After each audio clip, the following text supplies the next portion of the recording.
Hello and welcome to Chess Please, and today I wanted to talk about a misguided belief that a lot of chess players have, myself included, about players in higher rating brackets than they are. So I know on my own journey that's been catalogued on this channel, when moving up from like the 1200s, 1300s, every single like rating bracket of 100 that I moved into, I always convinced myself, okay, I'm in the 1400s now, people are going to stop making blunders, people are going to have really deep opening prep, and they're going to play really, really well. They're going to have some like mystical arcane knowledge that I have yet to unlock.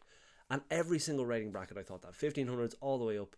I'm playing in the 1800s now. I still kind of think that about like 1900s and 2000 plus players.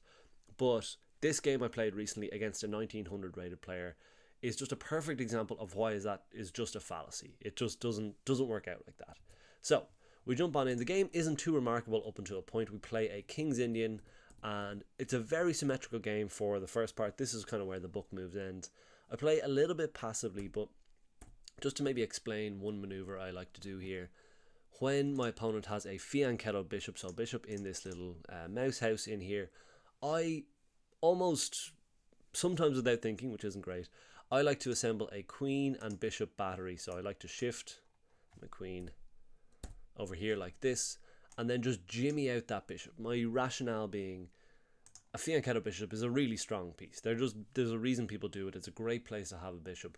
It's got a really long diagonal and it's a very good defensive piece. So I often like to think, okay, can I trade off my bishop, which may or may not have a better life elsewhere, for this really strong bishop? So we do just that once we shuffle our knight out of the way, and that's fine. And oftentimes when I jimmy out that bishop, I like to start a kingside attack. I like to combine the knight, maybe the other bishop, maybe the other knight, to start to squeeze on the king, maybe hoping for some sacrifice ideas, maybe hoping for a checkmating attack. None of that is concrete at this particular stage. I'm just getting the queen in the mix to, I suppose, start that pressure. Ill-advised, not a great move. Nothing, doesn't really do much, and kind of puts my queen in the danger zone. I actually had a whole video about why you shouldn't do that. But chess is hard. We centralise our rook, all good in the hood.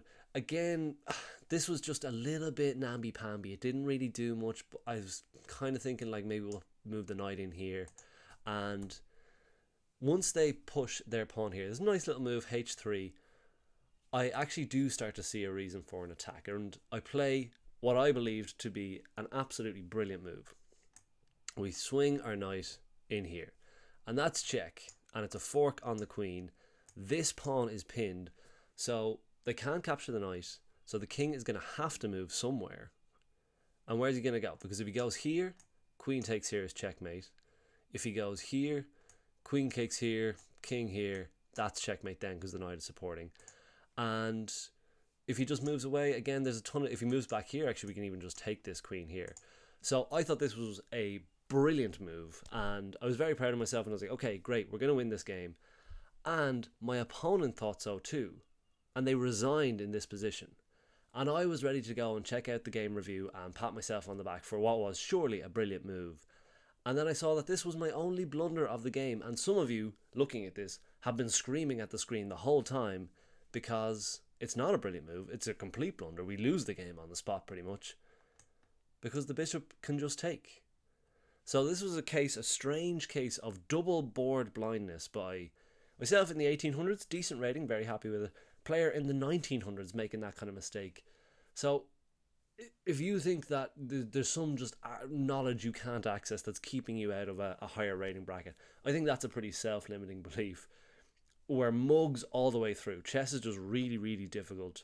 Again, you want to improve and make as few blunders as possible, but it absolutely happens all the way through. And this was, again, one of the moves I was proudest of until we did the game review and missed something so obvious. As a bishop on its starting square, staring straight at the knight the whole time. And my opponent somehow missed it as well, resigned. A great win for the lads. A shocking game by both of us, but a concrete testament that no matter what your rating range, there's no mystical level where the players get really serious and they stop mucking about. We're all human. Again, I still have to convince myself of this sometimes, but I want to give that as maybe a little bit of inspiration that you too can make it to the 1900s, and maybe one day I can make it to the 1900s. Thanks very much. If you like this, feel free to subscribe and stick around for more content like this, and like and comment on the video if you'd like to. Thanks very much. Have a good day.